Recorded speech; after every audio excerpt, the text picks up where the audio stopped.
Oi, meu povo, tudo bem? Voltamos aqui para trazer mais um vídeo para vocês. E no vídeo de hoje a gente vai trazer aqui 7 nomes que na nossa avaliação são nomes que são belos candidatos a evoluírem bastante na próxima temporada. Vai ter aquela famosa explosão de produção, de jogo, enfim, mostrarem na próxima temporada um nível de basquete muito mais próximo dos seus potenciais do que vem mostrando até aqui.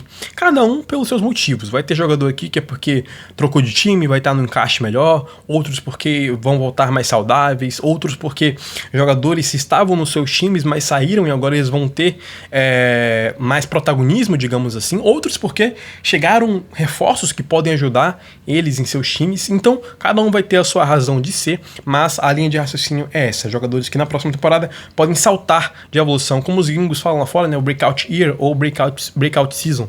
Enfim, jogadores que podem dar esse salto de evolução na próxima temporada. Eu tentei fugir aqui de jogadores obviamente mais velhos, cara de 30 e poucos anos, porque é difícil imaginar salto de evolução para esses caras, né? A maioria, que seja a esmagadora maioria, já está no seu teto, ou muito perto disso, não vai ter um salto considerável. Eu também tentei fugir aqui de jogadores tão jovens que ainda estão começando muito a sua carreira na NBA, assim, né? Ou, obviamente, primeiranistas, né? Novatos, que acabaram de chegar, mas jogadores que estão no seu segundo ano, aquele segundanista que, beleza, pode evoluir bastante, pode saltar, mas ainda está começando muito a sua carreira. Então talvez não seja o grande salto do seu jogo que vai definir o seu status na NBA.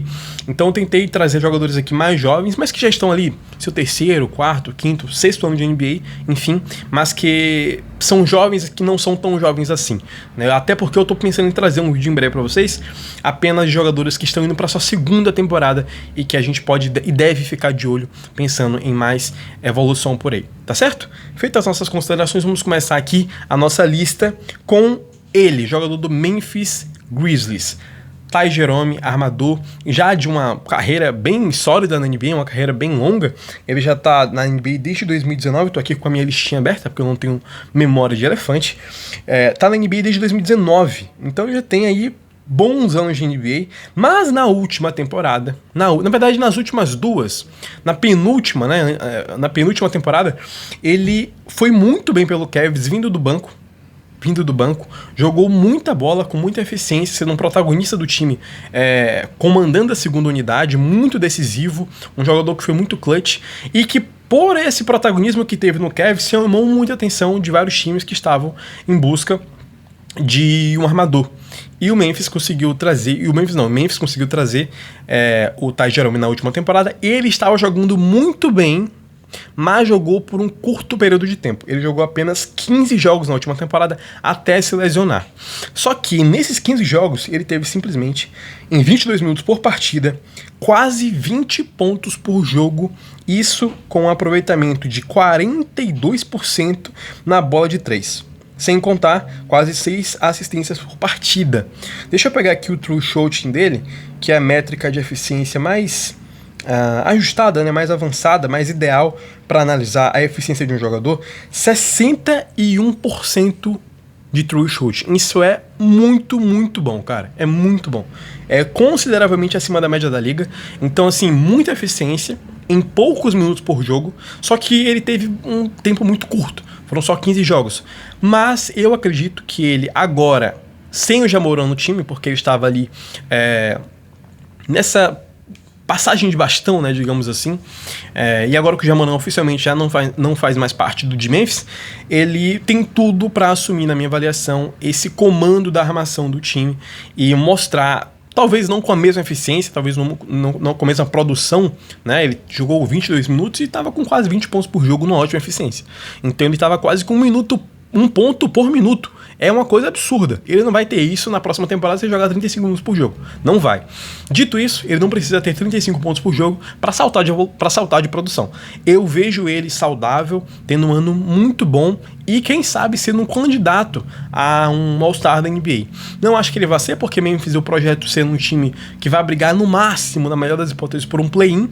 Então acho difícil um jogador com o status que ele tem, que não é um status de estrela, disputar um All-Star na sua primeira temporada de estrela, né, digamos assim. Mas eu vejo ele sendo um ótimo candidato para saltar bastante de evolução, porque ele tem um jogo muito limpo, muito fluido, com decisões muito boas, muito saudáveis para o seu time e um jogador muito, muito eficiente. Então eu não vejo motivos para ele não ser um ótimo candidato para o teu breakout year na próxima temporada, ok? Donovan Clingan é o nosso segundo nome. E se a gente citou o Ja Morant agora há pouco, tendo saído de Memphis, agora a gente cita o Ja Morant chegando em Portland e, na minha avaliação, é um jogador que em quadra pode fazer muito bem ao senhor Donovan Clingan. O Clingan é um jogador que está indo para o seu terceiro ano, ou seja, já está há 3 anos na NBA agora. Na última temporada, jogou 27 minutos por partida. É um jogador que já assumiu a sua titularidade pelo Portland, já é de fato um pilar da franquia, especialmente do lado da defesa, mas no ataque também é um jogador que é muito importante, fazendo bloqueios, pegando rebotes ofensivos, arremessando de vez em quando e criando uma coisinha ou outra próxima, produzindo uma coisa ou outra próxima à cesta. Eu vejo ele ao lado do Ja Morant sendo muito bem servido e muito bem acompanhado em jogadas de, como a gente fala, né, de 1-2 ou de dupla ali no pick and roll. Enfim, o Ja Morant é um cara que a gente sabe o quão bem ele opera pick and roll e como ele gosta de produzir nessas situações. O Ja Morant tá chegando num time jovem, mas que não tem um super astro, principalmente na armação. Tem o Lillard, tem o Scoot Henderson, mas obviamente jogadores que nesse momento, cada um pelo seu motivo, obviamente muito diferentes motivos bem distintos do Scoot e do Damian, mas o Ja Morant é de fato o melhor armador do time hoje, sem nenhuma dúvida. E o seu estilo de jogo favorece muito pivôs, na verdade, como o Donovan Clingan. Então imagino o Clingan tendo uma produção bem melhor na próxima temporada e mais maduro, mais pronto, mais sólido, mais capaz de produzir também ofensivamente, com mais variedade nesse arsenal de jogadas dele. Acredito eu que o Ja Morant fará muito bem ao menino Donovan Clingan. Nosso próximo jogador também está indo para o seu terceiro ano, chama-se Matas Buzelis, o ala lituano do Chicago Bulls. Vem evoluindo a cada ano. Seu primeiro ano de NBA foi muito bom como novato, mostrou ótimos flashes. Seu segundo ano também foi muito bom, evoluiu de produção. A gente viu ele saltar de 8 pontos por jogo para 16 na última temporada, então ele dobrou a produção em pontos dele. Ainda é um jogador eficiente, que pode melhorar a eficiência dele. Tô aqui olhando alguns números, né? 35% no perímetro, 46% de field goal. Mas é um jogador que pode não só aumentar o número, como aumentar a minutagem dele. Ele tá evoluindo cada vez mais. É um cara que é visto na franquia como um dos pilares da franquia, pensando em futuro. Então eu vejo ele ainda mais ao lado do nosso queridíssimo Thiago Splitter, fazendo um papel um pouco semelhante com o que a gente viu, por exemplo, o Deni Avdija fazer lá em Portland. O Avdija e o Matas Buzelis, por mais que sejam um pouco diferentes em algumas coisas, eles têm semelhanças um pouco nítidas na minha visão. São jogadores que se parecem bastante em alguns aspectos do jogo, especialmente na criação ofensiva, né? Em toques na bola, infiltrando, criando a partir de drives, atacando a cesta. Eu acho que são jogadores que se aproximam bastante em algumas características, apesar de em outras também serem bem diferentes. Mas, em geral, eu vejo que o Matas Buzelis pode ter um tipo de jogo semelhante ao Deni Avdija, ao que o Avdija teve com o Thiago Splitter na última temporada. Não acredito que ele vai ter já, né, nessa próxima temporada, uma produção do nível do Avdija, do israelense, na última temporada, até porque o Deni já está há mais tempo na NBA, mais pronto, mais maduro. Só que eu vejo o Matas Buzelis tendo uma boa produção na próxima temporada e evoluindo cada vez mais o seu jogo. Ainda vai ser irregular, ainda vai ter algumas partidas bem ruins, porque é normal de um cara de quantos anos? Ele tem vai fazer 22 anos, né? 22 anos. Então ele é muito novo ainda, vai ter oscilações normais. Mas eu vejo o Matas Buzelis na próxima temporada saltando bem de evolução, principalmente pelo encaixe tático com o seu novo treinador brasileiro, Thiago Splitter. Tá certo? Vamos seguir adiante, porque agora a gente vai falar de outro pivô, outro que está indo para o seu terceiro ano. Terceiro ano de NBA. Esse já é um pouco mais velho, mas também é jogador do Memphis Grizzlies, que é o nosso queridíssimo Zach Edey. O Zach Edey chegou na NBA mais velho, muito pronto para o jogo da NBA e mostrou muito bem a que veio para a liga. Um cara que traduziu muito facilmente seu jogo de proteger o aro, de trabalhar a próxima cesta de costas para cesta, né, lá no ataque, e de fazer um jogo simples, mas muito bem feito, com muita solidez, uma boa defesa, uma boa ancoragem de defesa, né, de garrafão, protegendo o aro e trabalhando muito bem próxima cesta também. O Zach Edey é outro que sofreu com lesões no mesmo estilo do Ty Jerome, né, perdeu a temporada inteira quase na última temporada, só jogou 11 partidas partidas, mas teve bons números nesse tempo que ele teve de jogo, de só 25 minutos por partida também. Teve média de duplo-duplo, com 13 pontos e 11 rebotes por partida. Então, assim, se tem uma coisa que você vai fazer é pegar rebote. Isso ele faz desde quando ele nasceu, basicamente. Acho que ele nasceu pegando rebote, o Zach Edey. Mas eu vejo ele ao lado do Ty Jerome, se os dois ficarem saudáveis, formando uma dupla muito boa no próximo ano. O nosso queridíssimo Kevin Boozer também pode auxiliar o nosso querido Zach Edey, porque o Kevin Boozer trabalha bem com pivôs próximo à cesta, alimentando esses pivôs. Então eu não me surpreenderia se a gente visse a temporada do Zach Edey titular, até porque o Jaren Jackson Jr. saiu do time também. Então se o Ja Morant saiu do time para abrir espaço para o Ty Jerome, não para isso, mas acaba abrindo espaço para o Ty Jerome, a gente viu o Jaren Jackson Jr. sair para o Utah Jazz e por tabela, abrir espaço pelo nosso queridíssimo Zach Edey. Então eu não me surpreenderia nem um pouco se essa dupla de Memphis fizesse ótimas temporadas na próxima jornada da NBA, tá certo? Nosso próximo jogador aqui é outro pivô, esse agora tá indo pro seu 5º ano.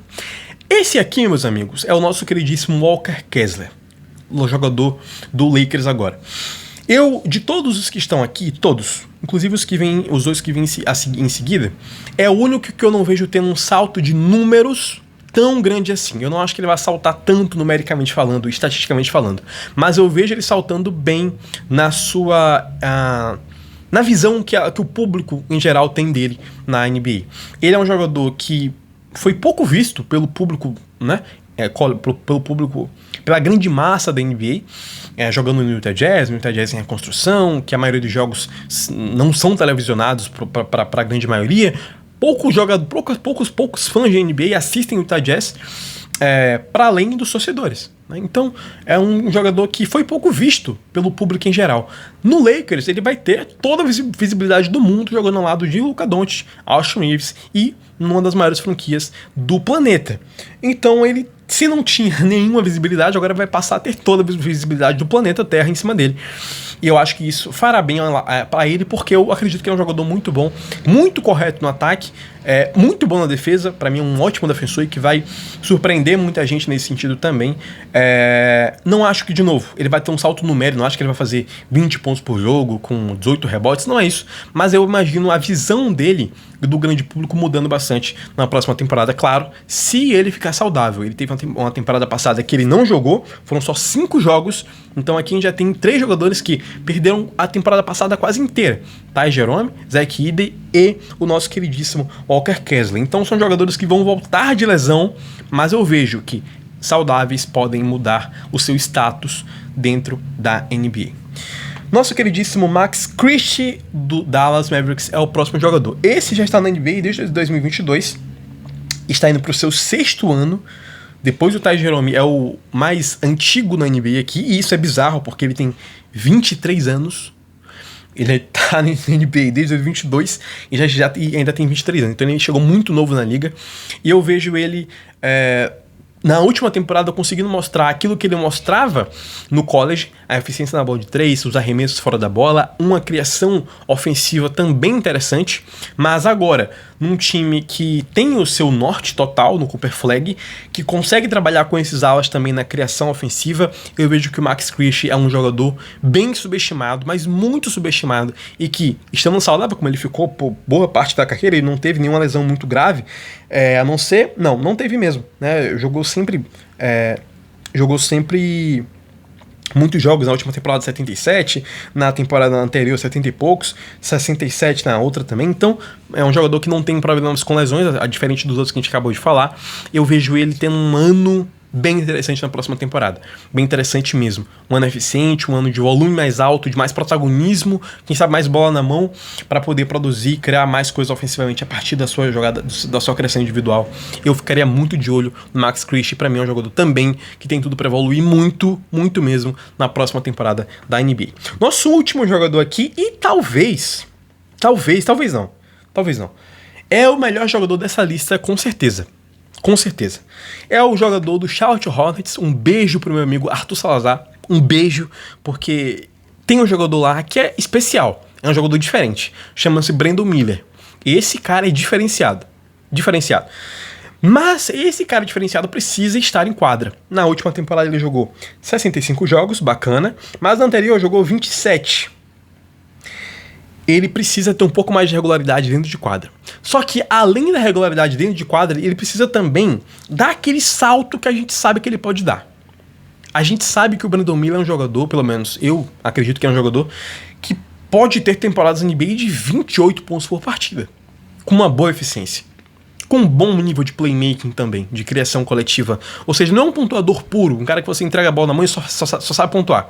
Não, ele sabe fazer outras coisas, ele sabe passar a bola, ele enxerga o jogo, mas ele precisa saltar. E na minha visão, o ano para ele fazer isso é agora.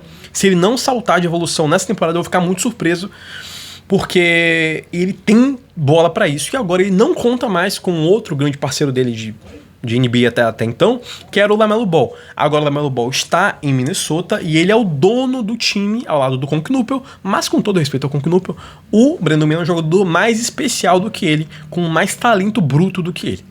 O Brandon Miller, se ficar em quadra e não fizer uma temporada realmente muito chamativa, vai me decepcionar um pouco. Eu acho que ele não só pode, como vai. Porque, de novo, agora ele vai ter mais condições de trabalhar individualmente, de criar a partir dele, vai ser o centro do ataque do time. Depois vem o Con Knuppel, depois vem qualquer outro, mas ele vai ser o foco do ataque. E sendo o foco do ataque, eu prevejo uma temporada muito, muito boa. Claro, se ele conseguir estar em quadra. Se ele se machucar com 20 jogos, não vai ter temporada.